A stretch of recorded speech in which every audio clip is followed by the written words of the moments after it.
E aí, pessoal? Hoje eu vim falar para vocês um pouco sobre o processo inflamatório. O que é, né, essa inflamação? O que é uma inflamação? A inflamação, ela vai ser uma resposta, né, fisiológica do corpo, né, muito complexa por sinal, que ela vai responder a estímulos como infecções ou lesões, certo? E seu objetivo principal é eliminar a principal causa dessa inflamação, ou seja, se for uma bactéria, o principal objetivo é eliminar essa bactéria, e se for, por exemplo, um corte ou uma queimadura, o principal objetivo é reparar aquele tecido, né, aquele local, mas para isso primeiro precisa acontecer, né, diversas etapas e diversos processos para que ocorra, né, esse reparo, e uma delas é a inflamação. O processo inflamatório ele pode ser dividido em 4 principais fases, né?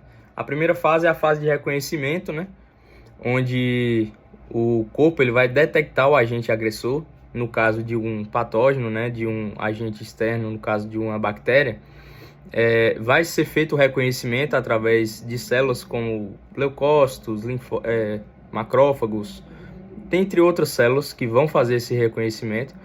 E logo após isso, né, vem a segunda fase, que é a fase vascular.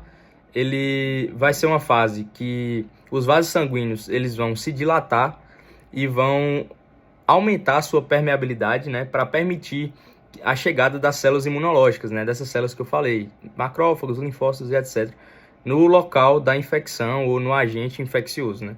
Então, quando ocorre essa fase vascular, é muito comum que haja uma vermelhidão no local, um eritema, né? Mais para frente eu vou falar de algumas das 5 principais fases.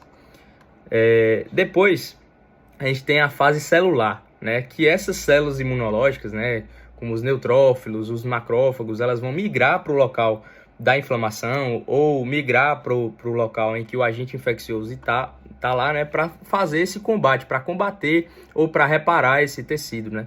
Logo após a fase final, a fase da resolução, né, que o processo inflamatório ele vai ser regulado e depois ele vai cessar a resposta imune, né, e começar a iniciar a reparação tecidual. Com isso vai reduzir o inchaço, vai ter a recuperação normal ali daquele local. Caso for, por exemplo, uma ferida, né, vai ter a recuperação ali, esse local vai poder exercer a sua função normalmente após essas fases. Como eu falei, né, existem 5 fases ou 5 sinais clínicos da inflamação, né, que é muito conhecido por todos os estudantes de medicina, por todos os estudantes da saúde, né, que são eles: calor, rubor, tumor, dor e perda de função. O rubor vai ser a vermelhidão, como eu falei, naquela fase de vascularização, né? E o tumor vai ser o inchaço, né? O edema que vai ser criado ali naquele local quando há, né, algum ferimento ou até mesmo pode ser causado também por um agente infeccioso, né? E esses sinais eles vão ser resultados ali justamente, né, principalmente da fase vascular, né? Onde há dilatação, onde há maior vascularização, né? Então vai ter o maior calor, o fluxo sanguíneo vai estar mais perto do local, né? Vai ficar vermelhinho e tudo mais. E dentro desse contexto de inflamação, a gente pode subdividir ainda a inflamação em duas principais, né? Classificar em 2 principais fatores, que é a inflamação aguda e a inflamação crônica. Na inflamação aguda, a gente vai ter uma resposta rápida, né? De curta duração, né? A um estímulo nocivo ali que há, né? Como eu falei, por exemplo, uma ferida, um machucado, né? Um ferimento ali, vamos supor, por um espinho, um exemplo, né? Bem banal. Um corte, alguma coisa assim, uma pequena infecção. Já na inflamação crônica, né? Vai ser, logicamente, o contrário, né? Vai ser uma resposta prolongada ali, vai ser um agente lesivo persistente, né? Ali no local, vai estar insistentemente ali causando lesão, né? Causando desconforto, né? Necessitando que haja esse reparo tecidual constantemente, né? E vai haver dano tecidual contínuo também. Então, como exemplo, a gente tem aí as doenças autoimunes, né? O lúpus eritematoso sistêmico, a artrite reumatoide, ou então algumas infecções persistentes também podem se tornar crônicas, né?